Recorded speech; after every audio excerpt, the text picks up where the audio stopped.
Welcome to the top of the morning show. It's your girl TT from the D. And I want to thank you for stopping by this morning. Happy Monday, everybody. It's Marriage Monday here on the top of the morning show. And I am super excited. It's been a long week, right? And so we are getting ready for a beautiful week. A lot has been going on, I'm sure, in my life, in your life, in our lives.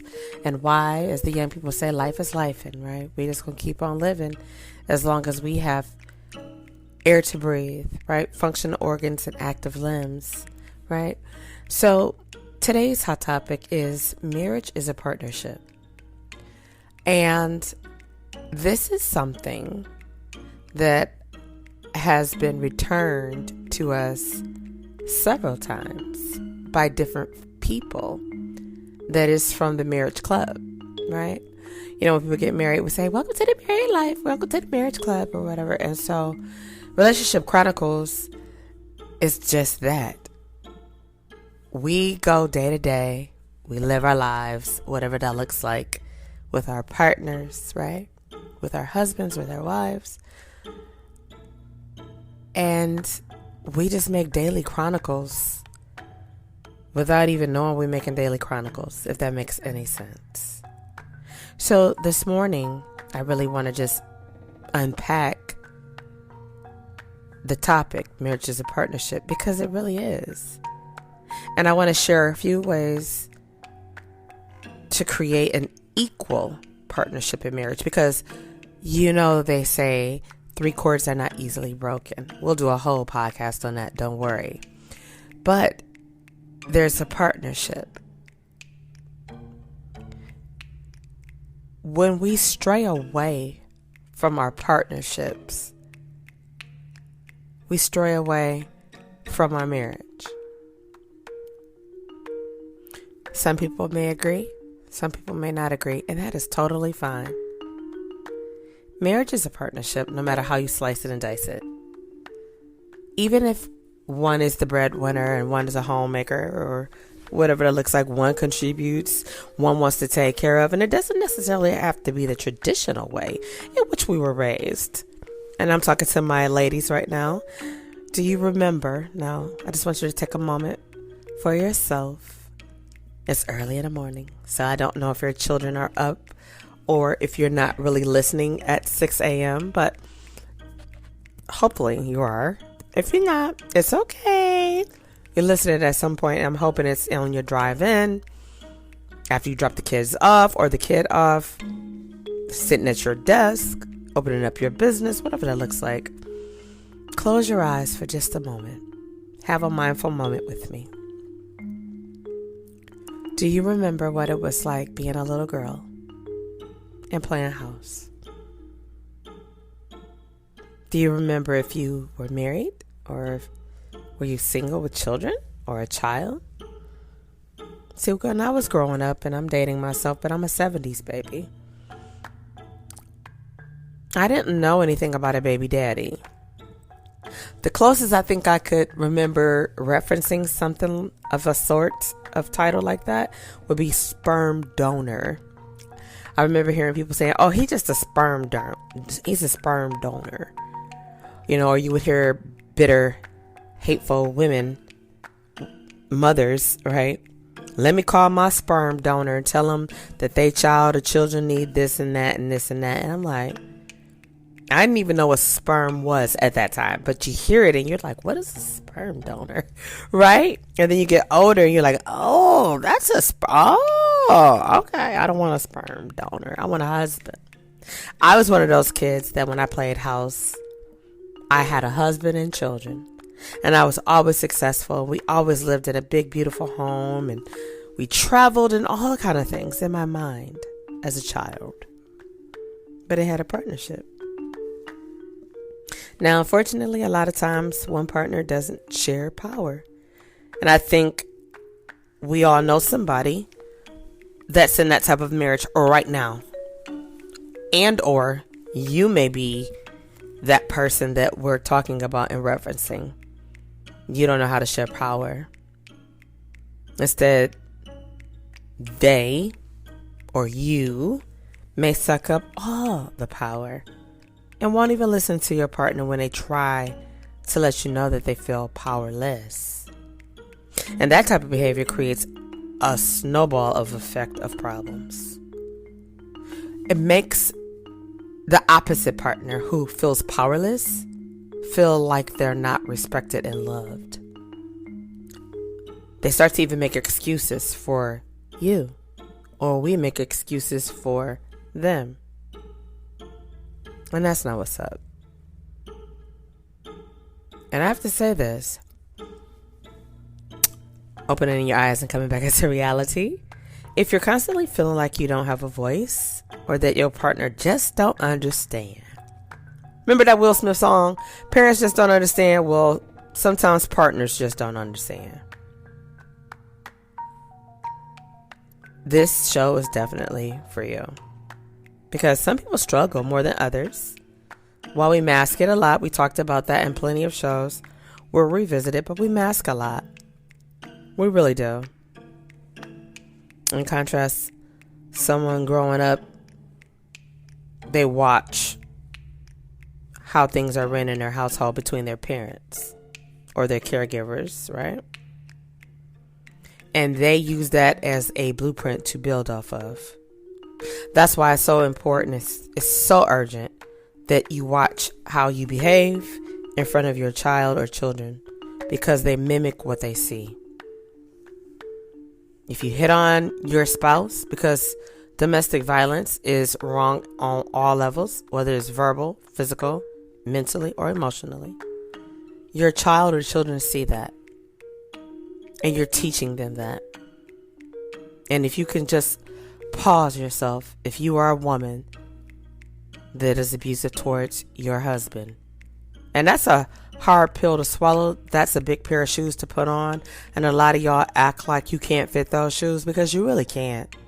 But you stuff the toes of them and you stand 10 toes deep, bullying and disrespecting your husband.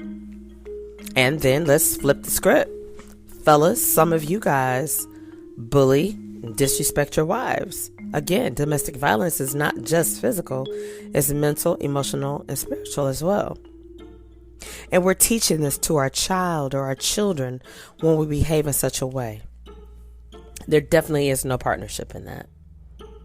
And if there is, who wants to be in it? Partnership actually is a 3-step process. Number one way to share power and act like marriage is a partnership is to practice honoring your spouse's preferences, their desires, their wants. We like to play Judge Judy every now and then, or Judge Mathis, right? And dismiss cases or put cases as if we were Alonzo from Training Day. I'm putting cases on all y'all. Y'all know the rest, right? But that's not what we want to do. In our marriage, we want to change for the better. We want to move forward. So let's make the first step it important to honor your spouse's request to the best of your ability. It's a two-way street. Husbands, look at honoring your wife's request. Wives, look at honoring your husband's request, rather than judge them or dismiss them and act like they don't exist, or their feelings or their emotions or their thoughts don't matter, because they do. Step 2 could be, the second way to share the power and act like marriage is a partnership, is to make a graph with your partner. On one side, put A, and on the other side, put B, right? And list all the things. Now, we could say we got this from Tyler Perry's Why Did I Get Married, right? When they had to write down on that legal pad, like, why did you get married? Like, what's the things you love about this person? What's the things that's like, what? Because if you want to do this thing called life together, you want to do this thing called marriage together, it's about partnership, right? But if you use column A and B, right? Put in your parenting. Okay? How do you share that partnership in parenting? How do you share money? Intimacy. socializing, hobbies. You get it? Someone is always going to be more outgoing than the other, without a doubt. But that's where the beautiful balance comes from. Step 3. Another way to share your power and act like marriage is a partnership, because it is. There's a technique they call bounce the ball. Now, the ultimate goal with all decisions is for you and your partner to reach a high level of agreement, not just to agree, but high level, that you are going to not dominate. Okay? And it normally comes in when you're conversating, you're communicating. You dominate, you got the ball, right? And you just dribbling. You traveling at some point, right? But when you got the ball in your court, you state your opinion, your values, and your reasons. And then you ask your partner, so what do you think? Now the ball is in your partner's court. And this is their optimum time to share how they feel. And once you've both shared your position on how you feel about whatever it is you're discussing, that takes us back to saying you're going to honor your partner. Because you ask them, what do you think? A lot of times we get lost in the communication process because when we're not on one accord, we're not totally present, and we're not totally listening. I could be wrong, but that's what I think. We have to do better. We really do have to do better with our partnering. Shared responsibilities falls under the same umbrella. Just because one spouse may be at home raising that child or children, and the other spouse may do a lot of traveling or whatever, it's still tiring. And let me be clear, it's still a job. Yes, you may be jet setting and have to go on the other side of the earth. Or, like, for instance, my husband is on a tour right now. Happy belated birthday also to my baby. Happy belated birthday. Now, of course, you know I talked to him several times if we're going to do our thing. But, yeah, happy belated birthday, Swifty. Yesterday was Swift's birthday, and he got a lot of love. And right now, he's preparing in his sleep. But he's going to rock and roll out tonight. They have another concert tonight. So, but, yeah, my husband is on the road a lot, and that's a blessing. Excuse me. That's a blessing. And so prior to, and my husband, thank God, he had a flexible schedule with his touring and things of that nature, movies and stuff, as Cody was growing up. Cody is 14 years old. But after my 6 to 8 weeks, I was back in the office. And I thank God, Swift and my mom and my sisters, they were very hands-on when Cody was real little, because I didn't want him to have to go to daycare, you know what I mean? But if that had to be our story, it would have been our story. But it was like, nah. But Swifty was hands-on, always has been, still is. He's a great father, not only to our child that we share, but he has always, and still even to his adult children, is a great father. Some people might want to say something a little different, but I've been around the last 20 years. You know how they say it's your truth, they truth, then the truth? I know the truth, and it's unbiased, right? But that don't mean that I feel like, oh, well, he needed to do everything domestic at home because he was home, or, you know, because he works even from the house. So it's kind of like still a shared responsibility. I had no problems. I might even be like, hey, babe, I want to make chili tonight. Can you get all the ingredients? So that's one less thing I got to do when I get ready to leave work. Yeah. Shoot me the list of what you want. So just have it there. I'll make dinner. He's like, oh, I could do it. No, it's cool. But I love my husband because, for many reasons. But no, when it comes to shared responsibilities and partnerships, yeah, he gets an award because he knows what it's like to be a partner. He knows what it's like to be a partner. And so do I. Right? And I think sometimes we get lost along the way. We don't realize, like, oh, I'm not doing my part. It's not a 50-50. Because let me tell you, when we first got married, I really thought, like, we got to take it to the next level 50-50. We weren't 50-50 before we were married or whatever. I'm like, okay, I don't want my husband to feel like all the weight is on him. You know what I'm saying? I contribute, and I feel some kind of way when I don't. And my husband's always like, let me be your husband. And, you know, Miss TT, I got it. And if I need you to get it, I'll let you know. Because that's real talk. Partnership. Ain't nobody about to be over here stressed out on that level. Like, oh, you know, we're humble. We're humble creatures. But I think with the shared responsibilities, that's a big one. When I tell you, I had solicited some people to just share topics they would love to talk about or get broken down, or have broken down, I should say, not get, but have broken down by our licensed resident therapists.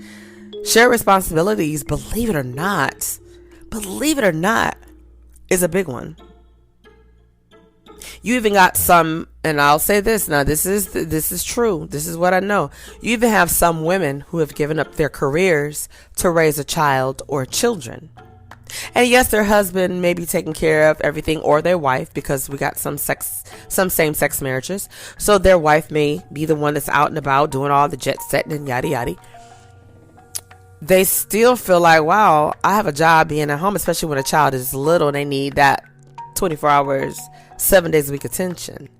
So yes, you may be out and you may be in the office, or you may be jet setting, you may be traveling, but when you come home, have you ever thought, and this is rhetorical, of course, have you ever thought, like, let me give my spouse a break? You've been with the child or the children the whole time I've been on the road. Have you ever thought, like, you know what? Let me take the time to give you a break. If nothing else, let me plan you a spa day or something that your spouse and significant other loves to do. And I say that because everybody has a breaking point. And yes, you could be the mother of the year, the father of the year, right? But we all need a... I know I appreciate it. I know my husband would appreciate it if that was his story. But we all need that moment to just say, you know what? I'm putting down the tiara of being a husband, or being a wife, or being a mother, or being a father, or being a caregiver, or being a provider, whatever that looks like, right? We all need to put that tiara down, because you're not going to sleep with it, do you? Rhetorical again. When you signed up to get married and that last name changed and it was Mr. and Mr. or Mrs. and Mrs. or Mr. and Mrs. Again, there are same-sex marriages that we respect, and there are different sex marriages that we respect, right? We want to be happy. We want to promote happiness. We want to promote peace. We want to promote love. We want to promote joy. And we could do that by learning how to be partners. And I think we should know that before we go off to skip down the yellow brick road of getting married. But some people like to skip the marriage counseling, pre-marriage counseling. And you know what I found to happen when there's people that want to do that? Their marriages don't normally last a very long time, and or their marriages are not very strong because they don't really know what they expect. And that's where we come into, we're going to introduce you. We're going to introduce you to What Did You Expect by Paul Tripp. I can't tell you exactly when, so it's going to be April or May. And I'm definitely going to have our resident licensed therapist tap in. We're going to do, I want to be able to dedicate that month by breaking down that book and talking about it to a couple of couples. And I'm strategically wanting to reach out to a couple of couples. So you may get an inbox from me. And you may know me, you may not know me. I don't know all my guests personally, but I promise you this, when I have interviewed people, I stay in touch. I look for relationship tools and advice and motivation and encouragement just like you do. I'm going to ask you to share this show and every other show that's a Marriage Monday because it's powerful. But what I'm going to do when I introduce What Did You Expect with Paul Tripp, it's going to be a month long. Might be longer, because we're going to break down the whole book. Marriage Monday is going to kick it off, but we're going to break it down. I don't have a problem with that. Mondays are Marriage Mondays, right? Wednesday, we break down relationship advice, relationships, not just marriage, but any type of relationship, right? But Mondays, Mondays is for my married people. We have to get back to the business of making marriage important and highlighting it and breathing life into it and speaking life into it. Well, that's all I have for you on this Marriage Monday. It's your girl TT from the D. You could tune in tomorrow morning at 6 a.m. Until then, I'll see you soon.